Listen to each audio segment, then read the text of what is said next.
if you're going to have some coffee with your breakfast in the morning, which is fine, but eat it with your meal. And be careful not to eat it on an empty stomach without food, because it can cause that fight or flight stress response. Then it says between 4 and 6 p.m., your body temperature rises again.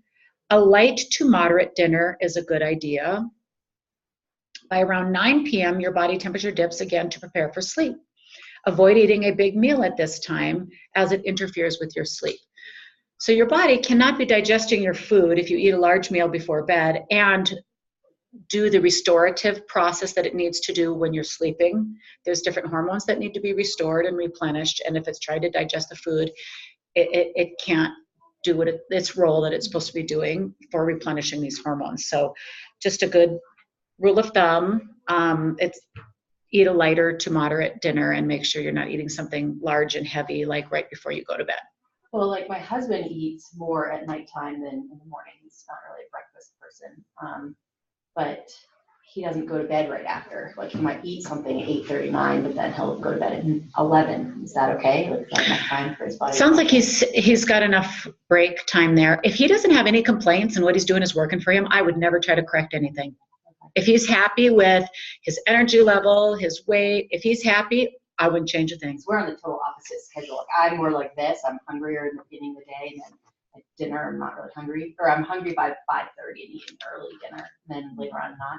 But he doesn't eat, and then eats a lot at dinner, so we completely don't eat together. If he's happy and it's working for him, I wouldn't touch a thing. Okay. But if he's got any complaints, then you could take a look at, I wonder if it's because I'm eating a big meal this time. You know, but only if something is showing up at that time that maybe he can't sleep at night. If he said, oh, I really have a hard time going to bed. Can I say that's actually, early, like he can't go to bed early, maybe it's because of. It could be because he's digesting that meal. It could be. Okay, next bullet point. So it says relinquish the sumo diet. In the book, it talks about sumo wrestlers actually, to put on weight and to get that large, they eat lots and lots of food right before they go to bed. That is their plan. It's a strategy. So just make sure that's not this strategy that you're doing, not understanding that the effects are, then it's just sitting there and it's not getting digested properly. So anyways, that is the sumo diet that you probably, if you're trying to lose weight, that's not a good plan. We already talked about coffee and not drinking it by itself. And also you should probably limit your coffee intake to 1 8-ounce cup or possibly 2 at the most. You just don't want to be on a caffeine high all day. Trust that you can use your energy from food. A lot of people try to drink coffee to avoid eating. And again, we want to get over our fear about food. We want to get over our fear about eating. We want to know that food is our friend. It's not our enemy. It's not something we need to avoid or push away or always feel like, oh, we can't have it. We want to welcome food and we want to make it our friend, and we want to realize the benefits from it, that it gives us energy and makes us feel good and makes us healthy. It's medicine. And so, we're just looking to not, are we drinking coffee because we are afraid to eat, or we're trying to push food away? We just want to be cognizant about that. As a substitute, you could also try green tea. Green tea is thermogenic. It enhances calorie burning without raising your heart rate and blood pressure like coffee can. We already talked about this a little bit too. Be careful not to skimp on breakfast and lunch and think, oh, I'm going to be a good girl and lose weight if I do this, because it'll often backfire later in the day. The next bullet point, make the dinner meal lighter. Eat within 3 or 4 hours before bedtime. And we already talked about this, because if you eat a high volume of food before bed, your body will be busy digesting the food instead of focusing on your body's maintenance, detoxification, repair, and growth of its tissues and organs. And if you are ravenous at dinner time, which seems to be a common theme. Is anyone ravenous at dinner time? No. I'm ravenous at like 3:34.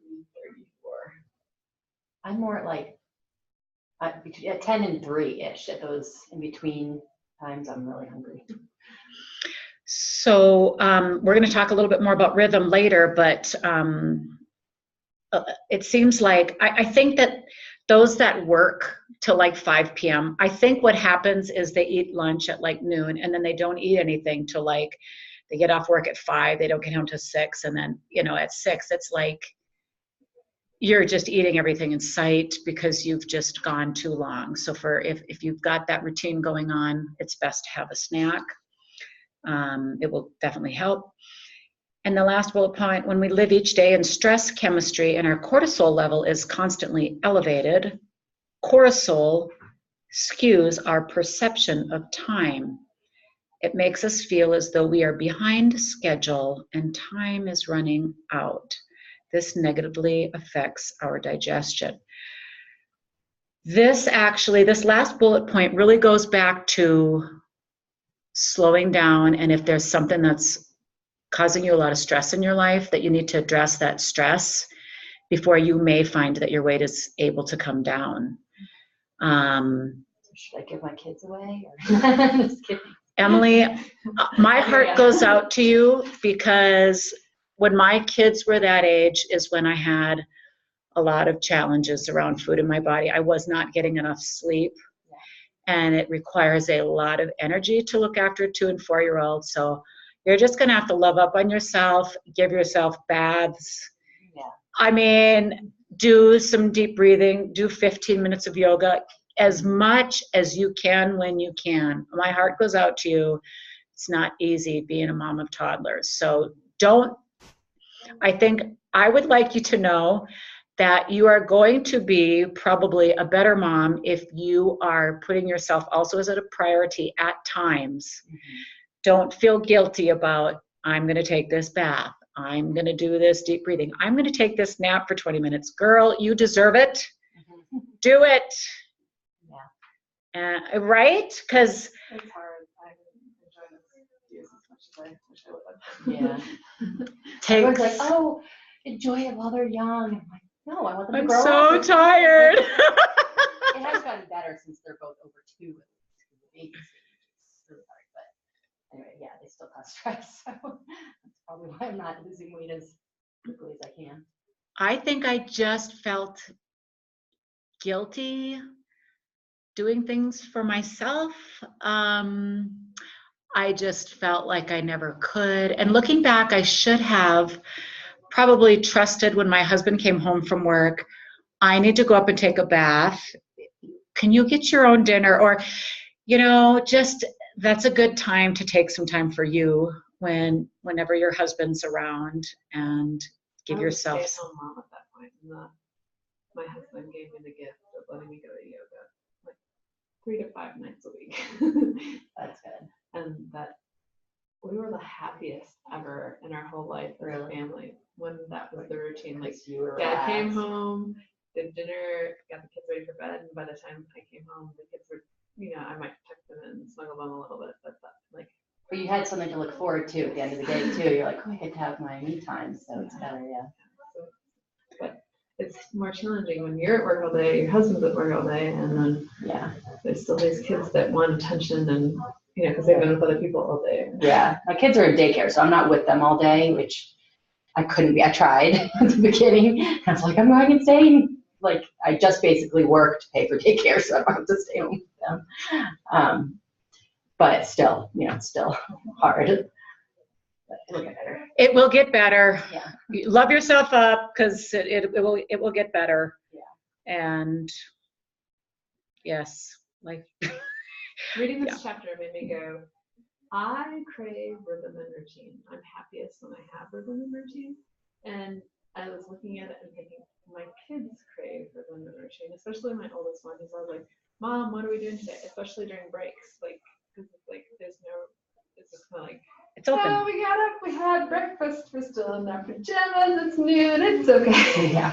Which is nice.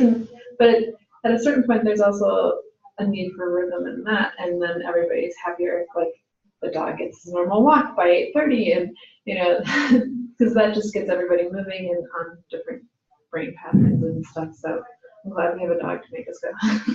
True. So you're going to be experimenting on rhythm and routine and over the Yes. next couple weeks and trying to figure out what time do we need to wake up, what do we need to, so that everyone's happy, because you're right, sleeping in sounds great, but if you do that too many days in a row and you don't know, I do think that rhythm and routine can actually be a mood enhancer, just, kind of sticking to.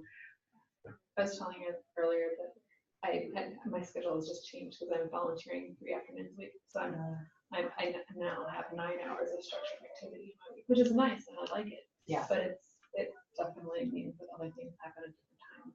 Right. So now you're figuring out how to work with those new hours. Okay, A here says find your rhythm and the key to blood sugar balance. So here are some excellent macronutrient balance strategies. So the macronutrients are the protein, carbs, and fats. So we want to, number one, eliminate carbohydrate-only meals or snacks, because we talked about how that messes with your insulin levels.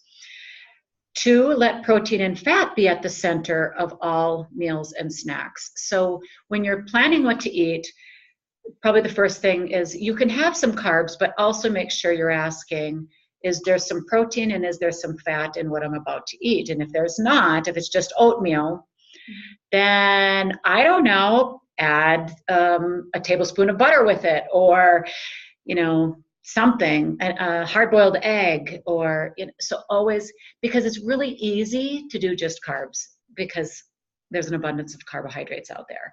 So if you put the focus on the protein and the fat, then it seems to be a little bit more balanced for your meals. That's hard because there's not as many options, there's butter or all, oils or avocado or maybe like a nut butter. Other than that, what else is there? Nuts, I guess, right? Yeah. I go to nuts and seeds quite a bit. And I do like hard-boiled eggs quite a bit because that will. Okay. Not a ton, but the yolks. You can't have The only yolks. the whites. Okay. Yeah, you have to have the whole egg, yeah. Yeah. That's another go-to one. But it is more challenging. I'm with you there. Have you guys ever made deviled eggs? No. How long like do they them. last in the fridge? Like, if you made them, could you make them and have them for the next 3 days, or would they? I think so. But obviously, if it doesn't look right or doesn't smell right, then probably throw them out. But I think they could go 3 days. I think so. If they were covered. But Why yeah, did you use your just make them? sniffer and, I mean, No, I just was like, I like deviled eggs. That makes it more interesting than just eating a hard-boiled egg. Yeah, and that has mayo or something in it, right? Yeah. So that's not bad. I wonder if you could even make it with an avocado rather than mayo. I think it would turn brown on you and oxidize. Yeah. If you're trying to make it in advance. If it's just your lunch, then that would Right. be fine. the last one, here we go. Protein, fat ideas. Let's see if there's anything here. Organic peanut butter. And I'll just say I don't eat a lot of peanut butter because it is a legume. And so, okay, but that is a choice. If my kids will eat something peanut butter and not almond butter, I'll go ahead and give them the peanut butter. But almond butter or other nut butter, nuts and seeds, eggs, meats, fish, full fat, yogurt, cottage cheese, high quality cheese, if you can do dairy, protein smoothie, avocado, olive oil on salads, butter, ghee, and coconut oil. Those are some things that come up.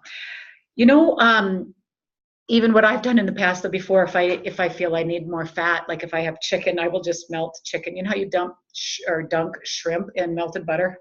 I'll dunk my chicken or beef in melted butter. Yeah, Yeah, it's funny because I still have that butter is bad thing from the past, or fattening. But I taste good. Focus on that.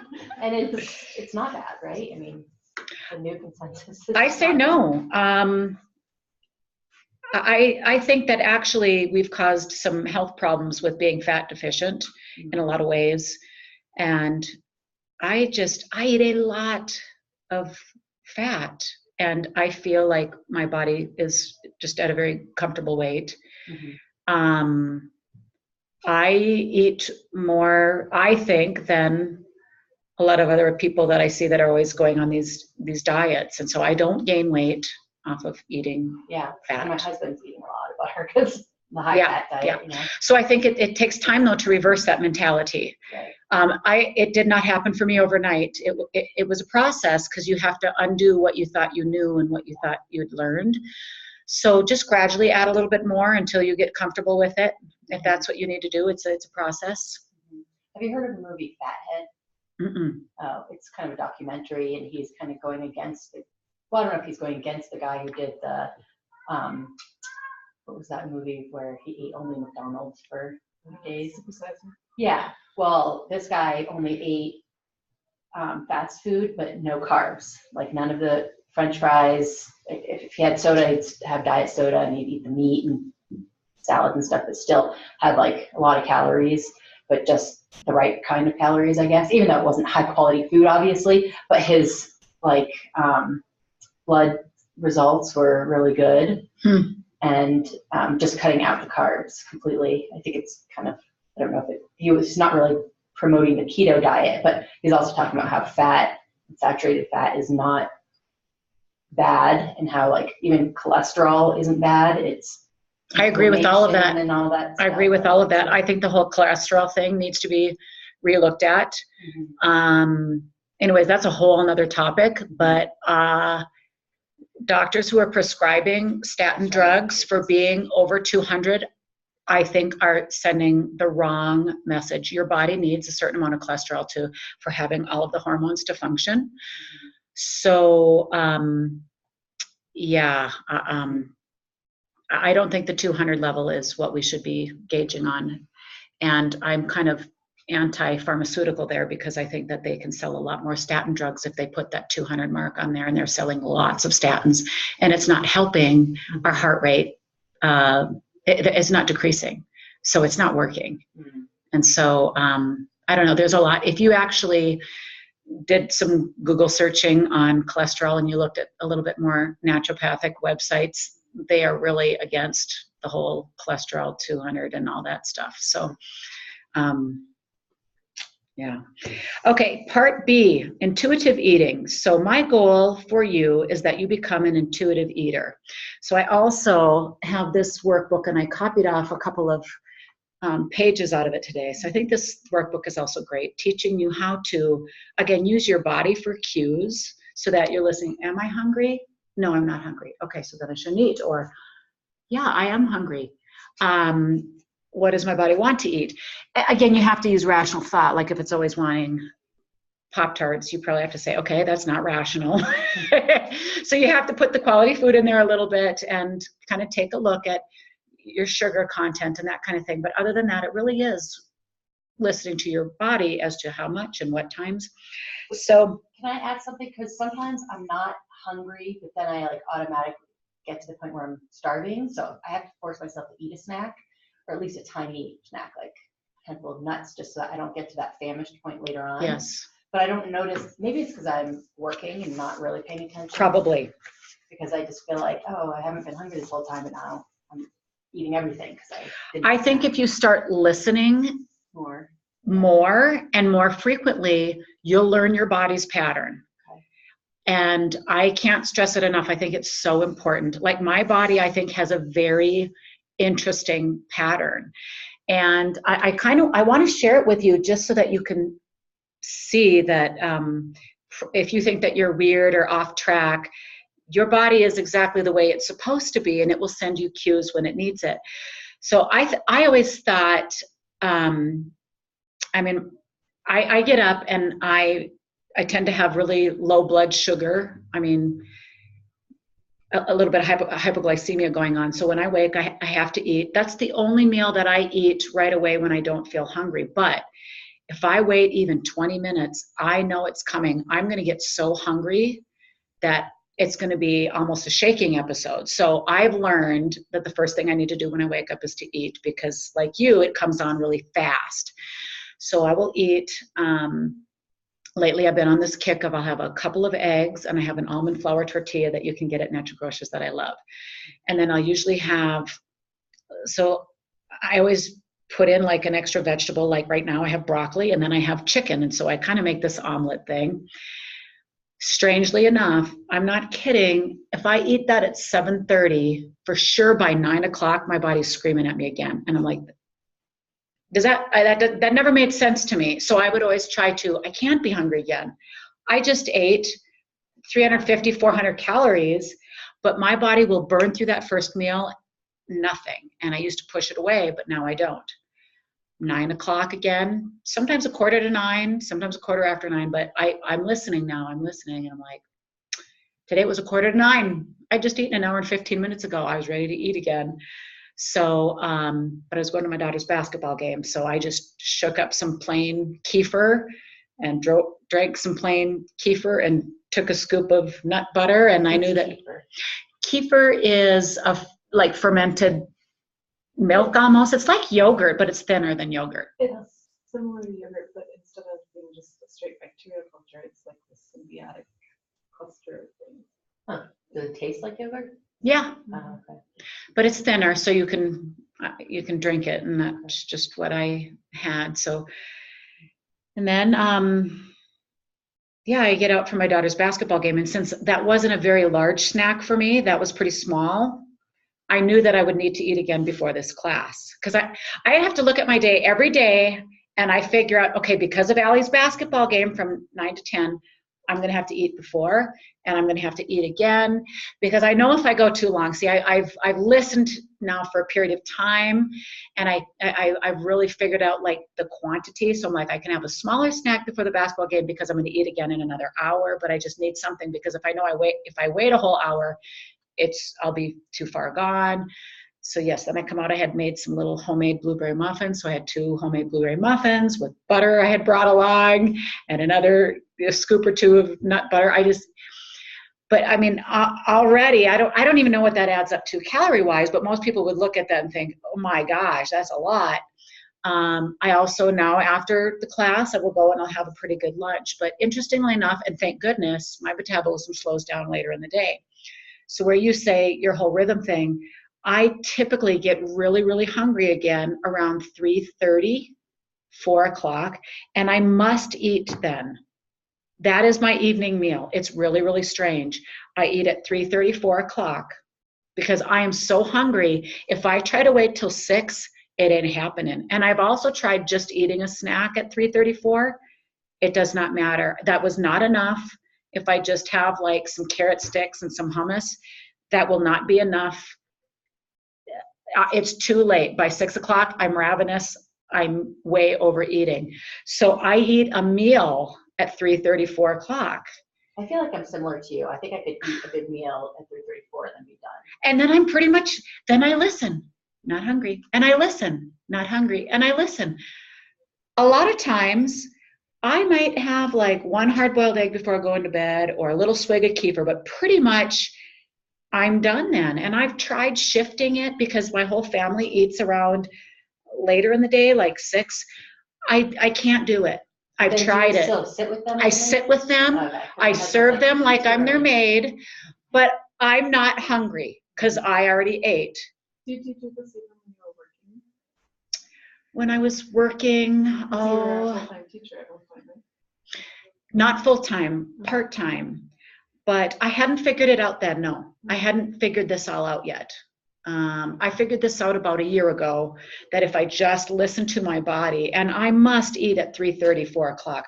I never eat dinner with my family. Is that a little sad? Maybe to some. I know it's a very good time for socializing, but I've tried skewing my rhythm many times, and it just sets me up to fail. It does not work for me. And I think what you have going for you is you know that, so you've planned healthy snacks too. So it's not like, oh, now I'm hungry, grab whatever. You know that you have to eat every few hours, so you've planned it. I've figured it out. I know that if I'm leaving the house in the morning, I know what I have to have with me. Yes, I've got it all pretty well planned out. That's my big thing. I need to plan it. Yeah. And that's even like, so I've been trying to eat breakfast. Because I might have a bite of their eggs or something in the morning or something, but I don't have a full breakfast. Like it's never very, it's probably under. Is it because you're not hungry, or do you feel nauseous if you eat? I used to feel nauseous when I was really little. Like I couldn't eat breakfast before like 8 o'clock. Like I might be up by 6, but I wouldn't be eating breakfast until 8 because otherwise I'd vomit. And I was over at a friend's house eating, sleeping over one night, and I'm like, I told my mom, I'm not ready for breakfast. I'm gonna vomit if I eat. She said, oh come on, just have a couple bites. And I felt so embarrassed. So yeah, maybe you don't need. So I may not be a big breakfast eater, but Yeah. it does change when I'm hungry if I eat in the morning. So I'm still experimenting with that. Yeah, I think you just kind of need to get rid of everything that you think should be happening and listen to your cues that your hunger is telling you. And you'll also figure out, like my husband, if he starts to feel hungry, he can wait an hour before he eats. I am setting myself up for major failure if I do that. I think it's the hypoglycemia. Yeah. And if I don't eat within... You're hangry. Yeah. I'm so hangry. If I even just start feeling a hunger cue, I eat right away. I won't even wait. I'm pretty good at saying, oh, okay, I'm not going to wait now, because I've tried that. I've tried waiting and it always backfires on me. So again, it's figuring out if you do have that same type of attack, or if you go too long, then you need to listen to that and give it something when it wants something. If you find that it's backfiring on you, that kind of thing. So it was interesting. One of the things that I pulled out of this intuitive eating book, it says getting to know your hunger. And I thought this chart was fascinating. So they rated this on a scale of 0 to 10, just so that you're aware of your body cues. Isn't this fascinating? So they rate a 0 as being painfully hungry. This is primal hunger, which is very intense and urgent. Okay, so it's just like, do I ever go there? How often? What happens when I do go there? A 1 is ravenous and irritable, and you're anxious to eat. So not much better. Do you usually wait till you're at a 1 to eat? What happens when you do? Are you okay? Or are the results terrible? I have this book, not the workbook, but the book. My therapist recommended it. Number 2, very hungry, looking forward to a hearty meal or snack. Is this when you usually choose to eat? And it just keeps going down the scale. 3, hungry and ready to eat, but without urgency. It's a polite hunger. And do you see how it goes all the way to a 10 when you're painfully full, stuffed, and you may even feel nauseous because you've eaten too much.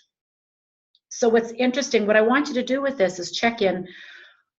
When is the best number for you to choose to eat? I have figured out, for me, I have to eat when I'm at a 3 or 4 to get the best results.